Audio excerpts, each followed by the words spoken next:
Start by placing all your clips on the timeline. Once they're in position, check the duration of each clip and identify the longest one. Add an adjustment clip on top of the longest clip. Next, open the adjustment clip in the Fusion page. Press Ctrl-Shift and search for the Transform XF tool.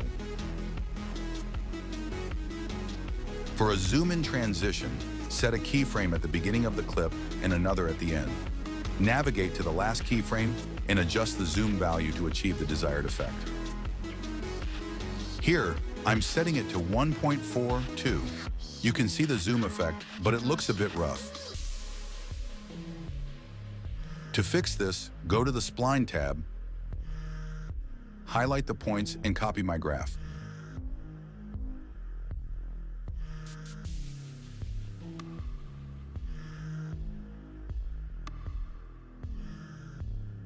Then head over to the Settings tab, adjust the quality to the highest setting, and set the shutter angle to full. Next, go to the Edit page and copy the adjustment clip to the other clips. Keep in mind you can reduce the length of the adjustment clip to a few frames if needed, but you shouldn't increase it. Here is the final result.